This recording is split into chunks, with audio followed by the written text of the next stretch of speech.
So there I was, standing in my pasture, staring at a picnic table plopped right over my underground water line. Next to it hung a banner reading, "Happy 50th, Melissa." 50 strangers were chowing down on ribs on my land. The worst part? Melissa was yelling at me for interrupting her party. That's when I turned, walked back to the gate, gave a sharp whistle and let the wolves loose. Legally, of course. You're probably wondering how that's even possible or how she didn't see it coming. Trust me, I've asked myself the same thing. But expecting Melissa to notice anything beyond her own reflection in a car window is a stretch.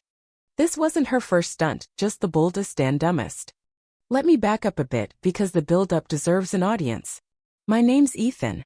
I own a 40-acre chunk of heaven, just outside a sleepy town that started decaying the moment someone slapped an HOA development on its edge. I've been here since I was a kid. My family raised cattle, grew corn, and later turned the back 20 acres into a wildlife preserve fully legal, licensed, and quiet. That is, until the HOA decided the town was their personal playground. Melissa moved in 3 years ago, took one look at my place, and declared it an eyesore ruining the neighborhood vibe. Her words, not mine. She sent me a cursive letter like it was 1890 suggesting I upgrade my barn to match the elegance of Maple Drive. I tacked it to my dartboard and vowed to ignore her until I couldn't. She ramped up slowly. First came HOA newsletters hinting at the unkempt state of properties near their precious enclave. Then she flew a drone over my land to monitor wildlife. I shot it down and buried it in the compost heap, as any good neighbor would. But today?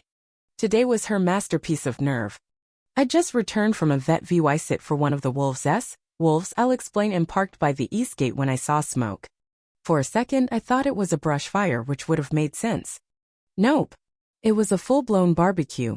Tables, a bounce house, some guy in cargo shorts handing out beers like he owned the place. He didn't. None of them did. And there in the middle was Melissa, sporting a birthday boss sash like she'd been crowned royalty. I stared for a solid 10 seconds before my brain caught up. Then I did what any sane landowner would. I marched over and said, "What in the expired HOA hell is this?" She shot me a look like I'd asked her to define boundaries and said, "Oh, Ethan, don't be so dramatic. It's just a little party. You weren't using the space. Let me be clear, this wasn't some random corner of my land. This was my pasture right over a delicate water line that feeds my animals in part of the local aquifer." She'd driven trucks over it, parked a generator on the hatch, and let her guests stomp around in stilettos and sneakers, spilling who knows what into the grass. A kid was even jabbing a utility box with a plastic fork. I said, "Melissa, this is private property. You're trespassing. This is illegal and a health risk. Propane tanks 5 feet from my water supply." She waved me off with a forkful of coleslaw and said, "Don't be so gloomy. This boosts morale. You never share this field anyway." I should have walked away, but instead I said, "You've got 10 minutes to pack up this circus and leave, or I'm calling animal control." That got her. She raised an eyebrow. "Animal control? What, are you gonna sick a cow on me?" I didn't answer. I turned, walked to the gate, whistled low, and waited. Seconds later, out came the wolves. They're not technically Minithuri, part of a state wildlife breeding program. I've got permits, fencing, signs, everything legit. But Melissa doesn't read signs, she reads VYBS, and the VYB right then was chaos.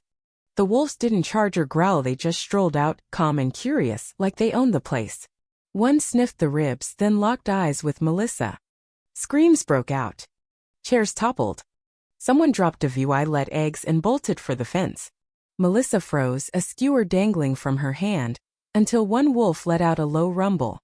She ran, tripped over a cooler, and face-planted into potato salad. It was the best I felt in weeks.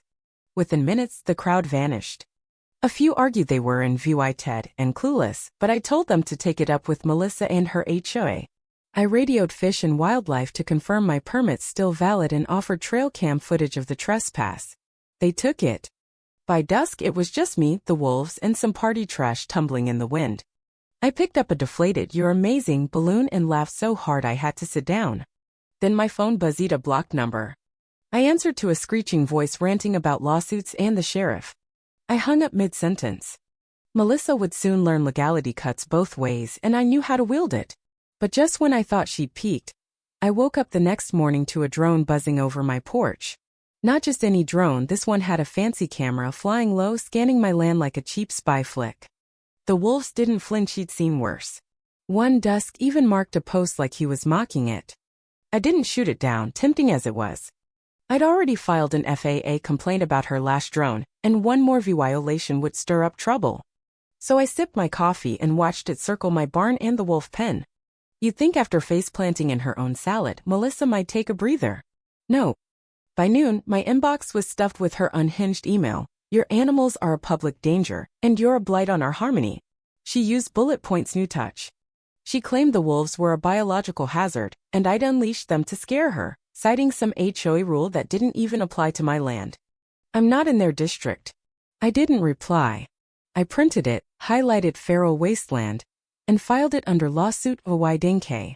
Then I called the FAA, gave them my case number, and reported her drone flying low over restricted wildlife zones. The guy chuckled when I said her Namesh made their watch list. I sent them footage from my own camera, catching her breaking 3 regulations in 10 seconds. By day's end, the FAA opened an investigation. Meanwhile, Melissa's HOA newsletter, Her Personal Wardroom, issued a public safety alert with a map of my land, the wolf pen marked danger zone, like MOVY prop. She warned parents to lock kids inside and avoid the hostile property to the west. I laughed so hard I spilled coffee on my keyboard. A few days later, animal control showed up 2 guys in khakis looking tired. They asked about community safety concerns. I offered coffee, handed over every permit, vet report, and enclosure spec, plus my wildlife board contract. One sipped and said, "This is awkward. You're the most legit permit holder we've seen." Melissa had claimed I'd staged a wolf ambush. I had to step out to hide my laughter. I gave them a tour, introduced the wolves through the fence, and explained the program. They left with no issues and a wildlife board card just in case. She didn't stop. 3 days later, the HOA's lawyer sent a cease and desist, accusing me of environmental harm, psychological harassment, and disrupting community unity. It was soap opera nonsense. I called my lawyer, Rachella Quiet, terrifying land use expert who once broke a zoning board. I faxed her the letter. She called back, "This is cute. Let me handle it." Within 48 hours, the HOA got a 15-page response with legal precedents, maps, and a breakdown of their code violations. Melissa went silent for a day. Then the drone returned. This time I was ready. I grabbed my coyote hunting 12-gauge, took one shot, and watched it crash in a puff of debris. I bagged it and dropped it at the sheriff's with FAA rules in hand. The deputy muttered, "She's toast." That night, a nervous HO newbie handed me an envelope. "Off the record, I didn't sign up for this," he said. Inside were meeting minutes.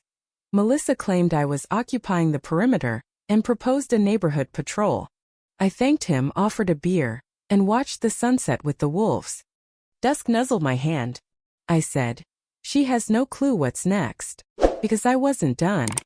I'd filed a lawsuit against the HOA board, timed perfectly with the FAA probe. Silence isn't surrender, it's strategy.